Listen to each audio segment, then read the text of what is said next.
One of the questions I've heard is, how can you cook healthful salads or make healthful salads that really taste good?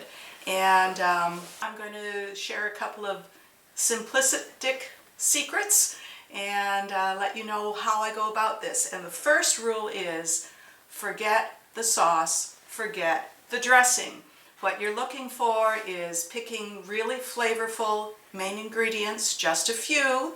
Let the flavors talk for themselves, enhance them a bit, and you get something that's really cool with no added salt, no added sugar, no added fat or butter, or at least very little, and we'll get to that. I'd like to start with one of my childhood favorites, which is shredded carrot and raisin salad. My mother used to make this. She used reconstituted orange juice from a can. That was very much sweeter than the way I'm going to do it today. You're looking at all the ingredients. We have grated carrot, we have raisins, and we have freshly squeezed orange juice. Its main star, of course, is the carrot, and you could use any dried fruit. Raisins work well, they're available, cheap. You could use chopped up dates, you could use dried cherries, you could use, I don't know, figs, you could use anything. But the point is that you want to balance the crisp, clean taste of the carrot with something that's got a little different texture, that's kind of chewy, that's kind of sweet. All these things are in the sweet range, and you would add then the fresh orange juice. This salad keeps for a couple days. The whole recipe is: put some raisins with your carrots, pour the orange juice in, stir it up. It looks pretty, put it in the fridge. Enjoy. So let's look at another salad, which is a favorite. We have it almost every day for breakfast. Having gone to Israel, we were introduced to it. It's awesome. Again, you'll notice 3 ingredients. Well, 4 if you count the lemon juice. No oil, no fat, no protein. It's just fresh vegetables. And again, this is one where the main ingredients are the tomato and the cucumber, but you can swap out pepper for parsley in season. I've used carrots sometimes. It's a nice clean crunch. It goes well with the salad. Celery works really well as well. Anything that will add that third flavor that doesn't compete too much but has a nice crunch. It's a very simple recipe. You cut the stuff up, you pour some lemon juice on it. Sometimes I've put on too much and that's too bad, but this one will keep for several days because none of the vegetables involved will lose their consistency. And you can make a little bit more of this and enjoy it for 3 to maybe 4 days if it lasts that long for you. The proportions are usually a cucumber to 2 not huge tomatoes, or a whole mess of cherry tomatoes to 1 green pepper, or a couple stalks of celery, or a handful of parsley. Here we have the finished product. This one happened to be using an orange bell pepper instead of a green or a red one. So you see bits of the orange pepper in there, but it's the same kind of proportion. And this one, I did not peel the cucumbers because I used English cucumbers in this, which have a very thin peel. Open your fridge, use what you have. It's awesome, enjoy. Simple and fresh tasting isn't just for raw vegetables. Let's talk about cooked vegetables. And here are Brussels sprouts. Not everyone's favorite, but I have learned to love them, and it's mostly because if you don't cook them to mush and you don't smother them with a lot of grease, they actually taste pretty darn good. They taste like Brussels sprouts. Anyway, so here's one of my favorites.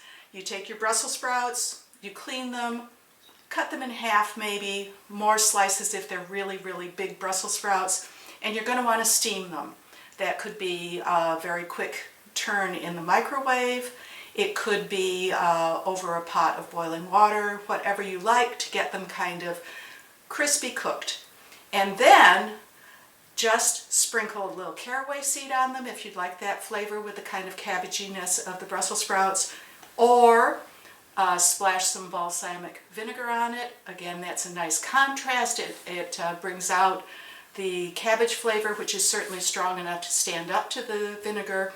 And it's delicious, it's different, no fat, no salt, no sugar, no oil. And easy, easy, easy.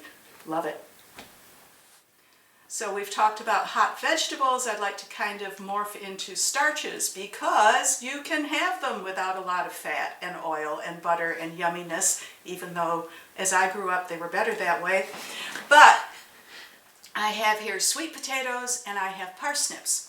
And they happen to go together really surprisingly well. They each have a distinct flavor. It's not an overpowering flavor, and they complement each other.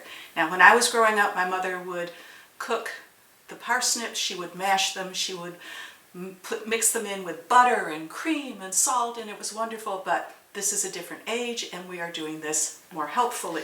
What you would do is you would clean the parsnips and the potatoes, cut them up, cubish.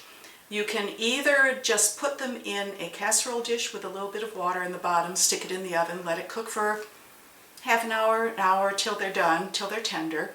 Or you could nuke them for a little bit so that they're partially cooked, then put them together because they really need to cook together to get the flavors out. Sprinkle a little nutmeg on the top. You might use allspice, you might use cinnamon, you might use pumpkin pie spice, but something to kind of give it a little, oh, this is more than just potato kind of flavor without going to the butter and the salt. Cut it up, put it in the oven, get it out, enjoy. This one reheats well, so don't worry about making too much. Now, how about dessert? So I won't promise that this is totally sugar-free and fat-free because there's about a tablespoon of butter and maybe 1/3 of a cup of sugar in this whole casserole dish. And I would show you all the ingredients, but I use them up to make it. This is a perfect empty the refrigerator kind of thing.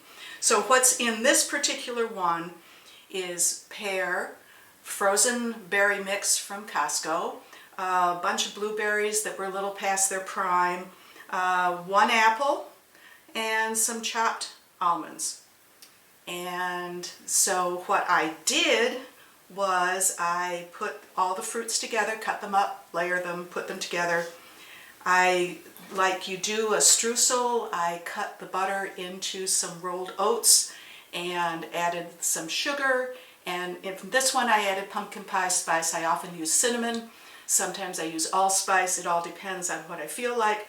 I've done this with orange as well as apple and pear. I've done it with kiwi, which works really surprisingly well.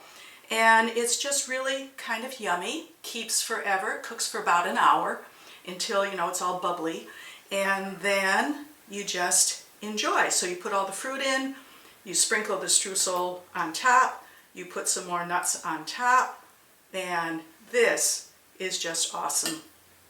So, enjoy.